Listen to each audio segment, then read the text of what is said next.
আজ নিয়ে চলে এসেছি আবার একটা নতুন রেসিপি। আজকে একটা দারুণ রেসিপি করে দেখাবো, ইলিশ মাছের বেগুন ঝাল। খুব অল্প উপকরণ, অল্প তেল মশলা এই রান্নাটা করে ফেলা যায়। চলুন তাহলে দেখা যাক এই রান্নাটা আমি কি করে করলাম। এখানে ইলিশ মাছটার মধ্যে আমি হলুদ আর নুন মাখিয়ে রেখেছি ভালো করে ধুয়ে। ইলিশ মাছগুলোর পেটে সব ডিম আছে, 3টে চাকা আছে, একটা লেজা আছে। চলুন তাহলে রান্নার দিকে এগোনো যাক। আজকে যে রান্নাটা আপনাদের দেখাবো খুবই অল্প তেল এবং খুবই অল্প উপকরণে এবং একটা টেস্টি এবং হেলদি রান্না আমি আজকে দেখাবো, ইলিশ মাছের একটা রেসিপি। এখানে আমি সর্ষের তেল ইউজ করেছি, তেল দিয়ে দিয়েছি কড়ায়, তেলটা গরম হোক। নুন দিয়ে দেবো যেন মাছটা ছাড়ার পর আমার গায়ে না ছেটায়। এই টিপসটা আপনারাও ফলো করতে পারেন, খুবই উপকারী। রান্নাটা আমি সর্ষের তেলে করছি, তো সর্ষের তেলটা ভালো গরম হয়ে গেলেই রান্নাটা স্টার্ট করব, কেন নালে সবসময় সর্ষের তেলে একটা গন্ধ থাকে। ভালো করে তেলটা গরম হতে দেব। তেলটা আমার গরম হয়ে গেছে, ধোয়া ছাড়ছে। এবার মাছগুলো আমি ছেড়ে দেব। বেশি ভাজার প্রয়োজন পড়ে না, হালকা ভাজবো আমি। বেশি ভেজে নিলে ইলিশ মাছের যে টেস্টটা থাকে সেটা চলে যায়। আমি হালকাই ভেজে নেব মাছটা। হালকা ভাজা হয়ে গেছে, ব্রাউন কালার হয়ে গেছে। মাছগুলো আমি তুলে নেব। দিয়ে দিচ্ছি আমি কালো জিরে, কাঁচা লঙ্কা। এবারে দিয়ে দিচ্ছি বেগুন।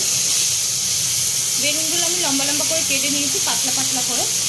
অল্প হলুদের গুঁড়ো 1 চামচ মতো দিচ্ছি, যেহেতু আগে আমি নুন দুবার অ্যাড করেছি, একবার মাছে একবার ঝোল তেলটার মধ্যে, তার জন্য অল্প নুন দিচ্ছি, পরে লাগলে আবার দেবো। দিচ্ছি লঙ্কার গুঁড়ো। পরে এগুলো ভালো করে মিক্স করে নিচ্ছি মশলার সাথে। একটু বেগুনটা ভাজা ভাজা হবে, তারপর এর মধ্যে আমি জল দেবো। দেখতে পাচ্ছেন বন্ধুরা, বেগুনটা ভালো মতনই ভাজা ভাজা হয়ে গেছে, মশলাটাও তার সাথে ভাজা হয়ে গেছে। এবারে আমি এর মধ্যে 1 কাপ জল ঢেলে দেবো। জল ঢেলে দিয়েছি, এবার বেগুনটা একটু ফুটুক, তারপর মাছগুলো ছাড়বো এর মধ্যে। আমি কোনো চিনি অ্যাড করিনি, এখন আমি 1 চামচ চিনি দিচ্ছি টেস্টের জন্য। ভালো মতন ফুটে গেছে আমার। এবার আমি মাছগুলো ছেড়ে দেবো। ঝোলের মধ্যে এক এক করে মাছগুলো দিয়ে দেবো, এতে ঝোলটা অনেক টেস্ট হয়ে যাবে। মাছগুলো হালকা হাতে, ইলিশ মাছ খুব নরম হয়, যখন ভাজবেন এবং যখন রান্না করবেন খুব সাবধানে।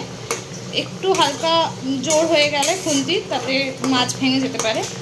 খুব হালকা হাতে মাছগুলো নেড়ে ঝোলে চুবিয়ে ঢেকে দেবো। আবার 5 মিনিটের জন্য ঢেকে তারপর নামিয়ে দেবো, পরিবেশন করবো। আমি নামিয়ে পরিবেশন করে আপনাদের দেখাচ্ছি। ফ্রেন্ড, আমার ইলিশ মাছের বেগুন ঝোল রেডি। আপনারা দেখতেই পারলেন কত কম সময় আর অল্প উপকরণে আমি এই রান্নাটা রেডি করে ফেললাম। আর বাচ্চা থেকে বয়স্ক বাড়িতে সবাই এই রান্নাটা খেতে পারবে। একদমই স্পাইসি না এবং খুব টেস্টি একটা রান্না, যেটা আপনারা হেলদিও বাড়িতে সবাই বানিয়ে খেতে পারবেন। ট্রাই করুন বাড়িতে আমার রান্নাটা। আমার রেসিপিটা ভালো লাগলে আমার চ্যানেলটাকে সাবস্ক্রাইব করবেন, লাইক করবেন, কমেন্ট করবেন, শেয়ার করবেন বন্ধুরা। দেখা হচ্ছে নতুন কোনো ভিডিও নিয়ে। তা ভালো থাকবেন, টাটা বন্ধুরা।